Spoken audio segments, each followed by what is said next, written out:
बच्चों, आज हम पढ़ेंगे लेसन नंबर 2 लाख की चूड़ियाँ। चूड़ियाँ जो औरतें हाथों में पहनती हैं वो कांच और लाख दो तरह की होती हैं।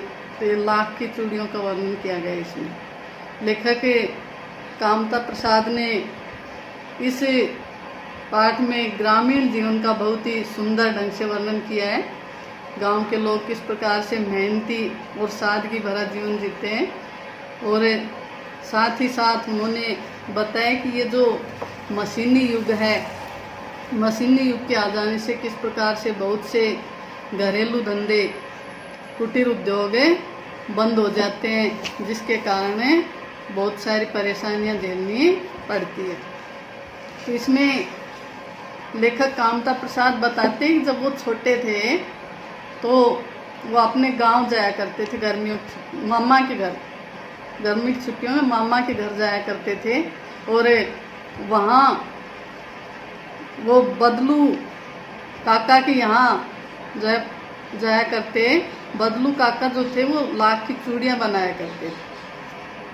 तो बदलू काका के वहाँ जाते, और कारण क्या था, उससे इन्हें लाख की तरह तरह की रंग बिरंगी गोलियां प्राप्त होती थी जो इनके मन को भा जाती थी। इसलिए वो वहाँ रोजाना जाते थे। बदलू जो स्वभाव से बहुत ही विनम्र व्यक्ति था और सादगी भरा जीवन जीते थे। साथ ही बहुत ही मेहनती थे, मेहनत कर अपना काम चलाते थे।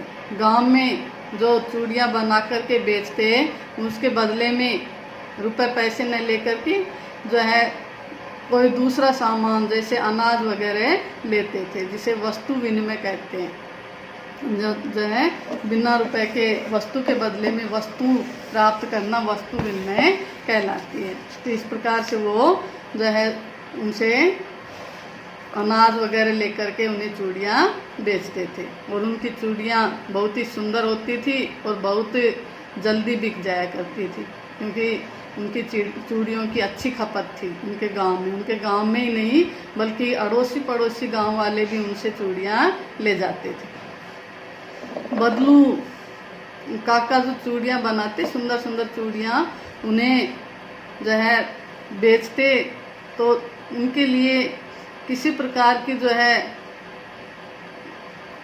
सामान लेने में जो है किसी प्रकार की परेशानी नहीं होती थी। लेखक बताते हैं कि इस प्रकार से उन्हें जो समझ में आता है कि ग्रामीण जीवन में ये जो परिवर्तन है ये बहुत से लोगों के लिए सुखदायक भी होता है, तो साथ ही साथ दुखदायक भी होता है। तो इस प्रकार से उन्होंने इस ग्रामीण वातावरण का बहुत ही सहज ढंग से जो है इसमें वर्णन किया है। साथ ही साथ ग्रामीण जीवन में आई समस्याओं को भी उन्होंने सहजता के साथ व्यक्त किया है।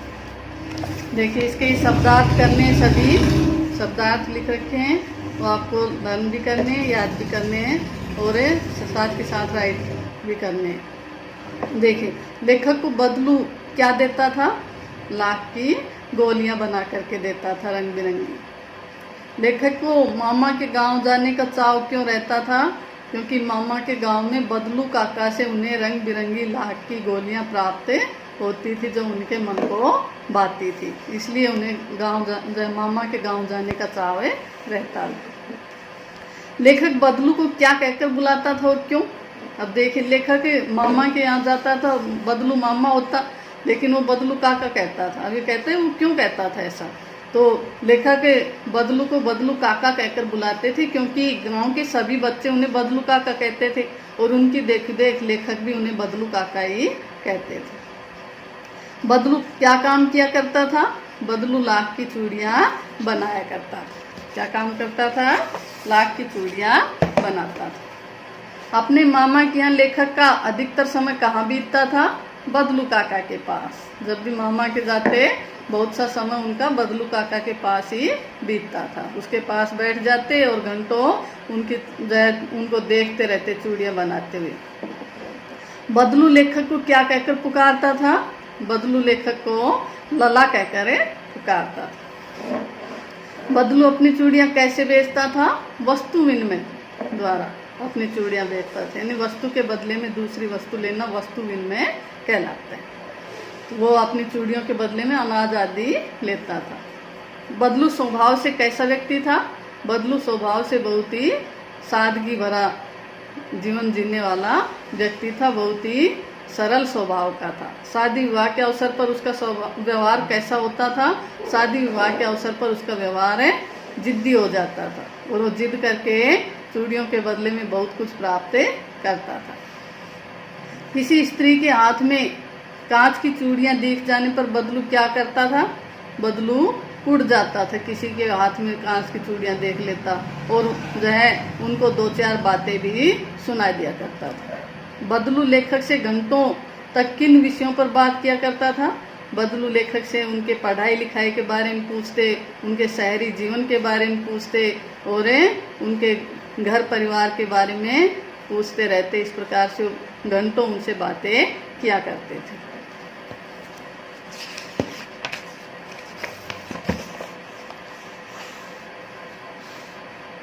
बदलू लेखक को किसकी मलाई खिलाई थी?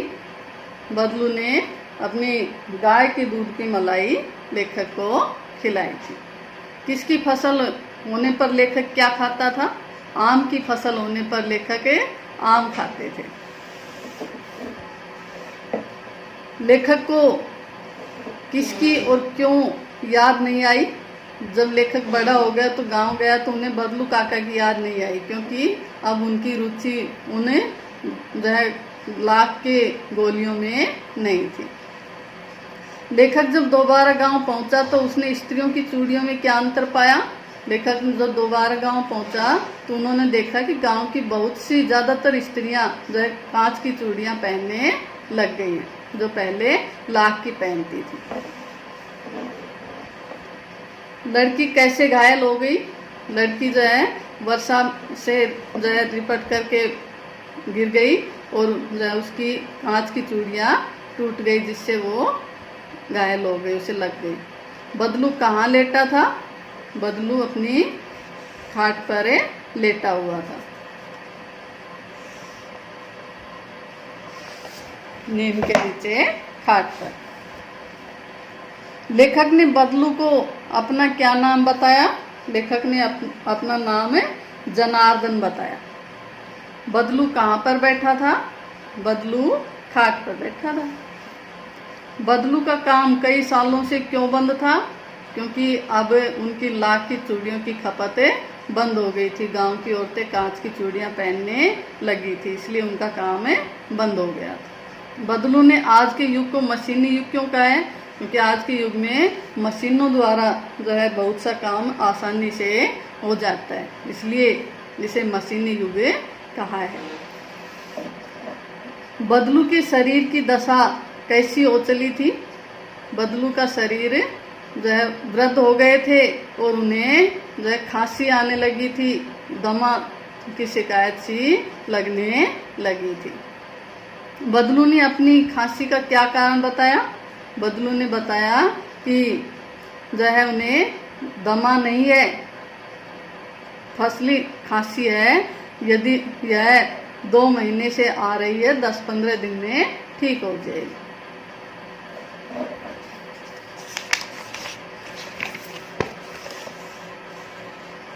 लेखक ने विषय बदलते हुए क्या कहा? लेखक ने अपना विषय बदलते हुए पूछा कि आपके आम की फसल कैसी है? बदलू ने किस बात पर लेखक से माफ़ी मांगी? बदलू ने जब लेखक से माफ़ी मांगी तो जो उन्हें आम खिलाना भूल गए थे, इसलिए उनसे माफ़ी मांगी। रज्जो कितने आम लाई? रज्जो टोकरी भर आम लाई। बदलू ने गाय क्यों बेच दी? अब जो है उनके पास कमाई का जो धंधा था वो बंद हो गया था और जो है गाय के लिए चारे की व्यवस्था नहीं कर पा रहे थे, इसलिए उन्होंने गाय बेच दी।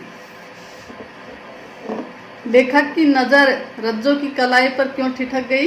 क्योंकि रज्जो लाख की सुंदर चूड़ियाँ पहने हुई थी, जो उनके हाथों में बहुत ही सुंदर लग रही थी। लाख की चूड़ियों के जोड़े के विषय में बदलू ने लेखक को क्या बताया? लेखक को बताया बदलू ने कि यह आखिरी लाख की चूड़ियों का जोड़ा था जो उन्होंने इसके लिए रख लिया था, बेचा नहीं। बचपन में लेखक अपने मामा के गांव चाव से क्यों जाता था और बदलू को बदलू मामा नहीं कहकर बदलू काका क्यों कहता था? यह आपको जो है समझ में आ गया होगा। मामा का गांव चाव से क्यों जाता था? क्योंकि वहाँ उन्हें लाख की जो है गोल कंचियाँ मिलती थी, गोलियाँ मिलती थी।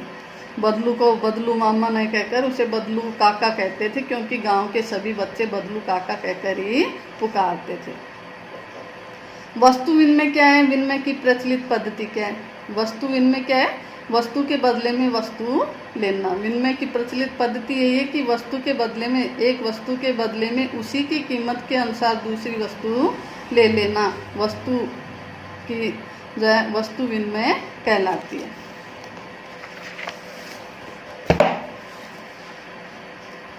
मशीनी युग ने कितने हाथ काट दिए हैं? इस पंक्ति में लेखक ने किस व्यथा की ओर संकेत किया है? लेखक ने बताया कि जो है मशीनी युग आ जाने से बहुत से काम मशीनों द्वारा आसानी से हो जाते हैं, बहुत कम समय में हो जाते हैं, जिसके कारण गांव के जो छोटे कुटीर धंधे, लघु उद्योग हैं वो बंद हो रहे हैं। गांव के लोगों की व्यथा यही है कि उनके जो काम है वो बंद हो गए मशीन युग के कारण, क्योंकि अब वो वही चीज़ें उन्हें मशीन द्वारा आसानी से प्राप्त हो जाती है और कम कीमत पर प्राप्त हो जाती है। तो इसी व्यथा की ओर संकेत किया है। बदलू के मन में ऐसी कौन सी व्यथा थी जो लेखक से छिपी न रह सकी? बदलू के मन में बेरोजगारी की व्यथा थी। क्या वो बेरोजगार था? कुछ कमाई धंधा उसके पास नहीं था। इस व्यथा को लेखक जो है जान जाते हैं, वो उसे छिपी नहीं रह सकी। मशीनी युग से बदलू के जीवन में क्या बदलाव आया? मशीनी युग से बदलू का जीवन ही बदल गया। उनका उद्योग धंधा ठप हो गया और अब उनके कमाने का कोई साधन नहीं रहा, कोई जरिया नहीं रहा। अब वो जो है गरीब होते चले गए और उनका जीवन बदतर हो गया। थैंक यू बच्चों, धन्यवाद।